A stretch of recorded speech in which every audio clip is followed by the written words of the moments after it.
Bonjour à tous, amis internautes, bienvenue sur Vert de Mai TV. Si vous n'êtes pas encore abonné à notre chaîne, merci de cliquer sur le bouton s'abonner en bas de votre écran et d'activer la cloche de notification. Aujourd'hui, nous sommes dans un monde parallèle. Et oui, dans un monde parallèle, c'est le podcast qui analyse les paradoxes économiques et politiques de notre époque. Et aujourd'hui, nous posons nos valises au Cameroun. Le Cameroun est un pays riche en ressources naturelles, notamment le diamant.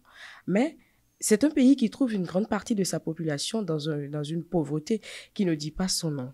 Comment expliquer ce paradoxe et quelles sont les solutions alternatives pour sortir de cette impasse? On en parle avec Boris. Bonjour Boris. Bonjour Dorcas. Alors aujourd'hui, nous avons appris qu'en 2024, le Cameroun a produit 6220 carats de diamants qui équivaut environ à 120 millions de francs CFA. Mais 40% de la population camerounaise se retrouve en dessous du seuil de la pauvreté qui est fixé à 813 francs CFA par jour et par personne. Comment expliquer ce paradoxe? Eh bien, comme vous l'aviez dit à l'entame de vos propos, le Cameroun a un sous-sol très riche. Le Cameroun a un sous-sol, Dieu a fait sinon une grâce naturelle au Cameroun, au point où le Cameroun est un pays très riche. Et en ce qui concerne le diamant, ce qui fait que les populations ne bénéficient pas de la manne du diamant, c'est beaucoup plus le secteur informel.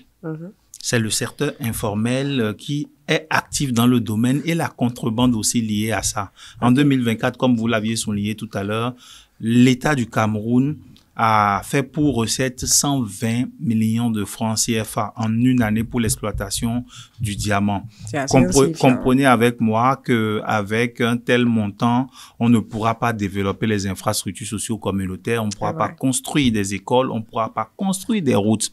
Et c'est tout ça qui fait que le Camerounais végète encore dans la pauvreté parce que le secteur n'est pas canalisé, le secteur n'est pas normalisé et la gestion aussi n'est pas démocratique.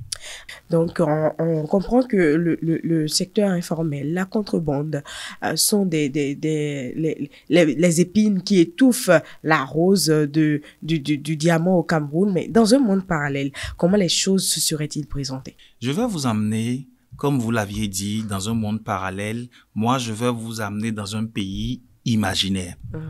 On va nommer ce pays Émirat.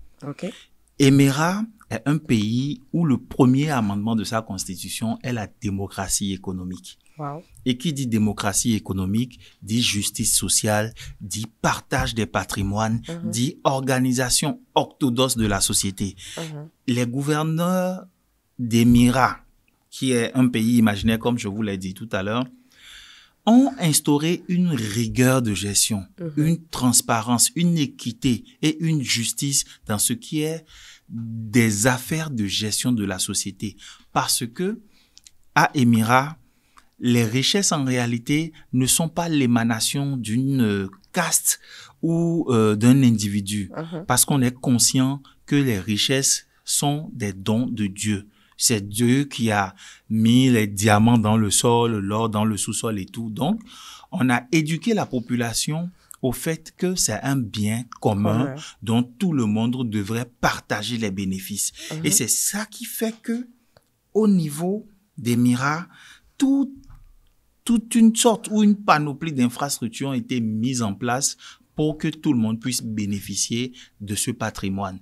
Et tout le monde a une dividende sur tout ce qui est richesse du pays.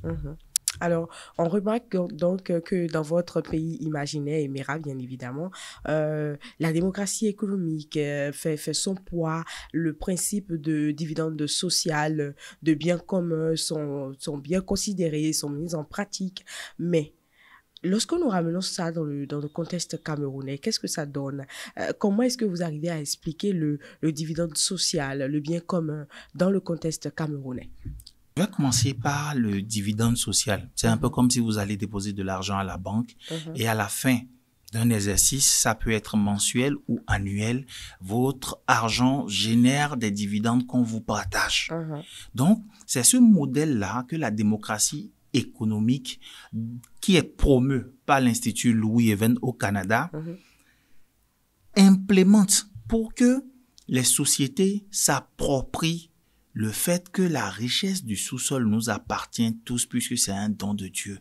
Donc, nous devons pouvoir partager les bénéfices y afférents à part égale pour qu'il y ait moins de différence entre les couches sociales, pour que tout le monde puisse avoir le sourire et que le bonheur dont on parle, la richesse dont on parle, la joie dont on parle, que ce ne soit pas des statistiques, des institutions ou bien des notations de gros chiffres pour parfois distraire le peuple. Non, le bonheur doit pouvoir se lire dans le visage des populations. Et pour cela, nous devrions faire l'expérience de la démocratie économique. Et je m'en vais vous dire que c'est très bien possible au niveau du Cameroun qu'on puisse faire cette expérience-là. Il faudra juste que les populations que nous sommes puissent nous mettre ensemble pour nous intéresser aux choses de la démocratie économique, pour nous mettre ensemble et aller voir nos députés, nos ministres, ceux qu'on a mis devant pour nous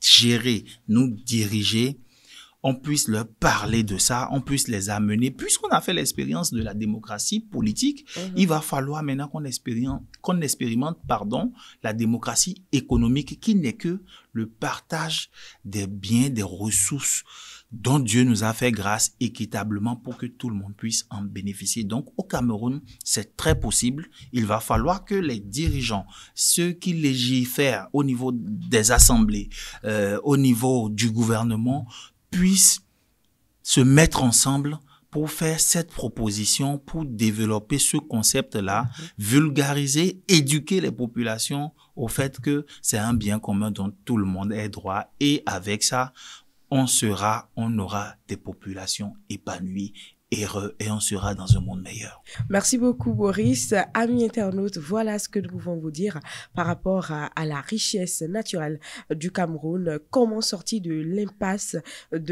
comment sortir du paradoxe des richesses naturelles qui existent à foison, mais qui ne profitent pas forcément à la population. Il faut de la volonté, il faut faire le pas vers la démocratie économique, il faut considérer ces richesses comme le bien commun, il faut aussi faire en sorte que le dividende social soit une réalité dans nos communautés et cela permettra donc à chacun et à tous d'avoir une prospérité partagée. Les ressources seront partagées de manière équitable et exploitées sous le regard de tout le monde et ça, c'est ce que la démocratie économique nous appelle à faire.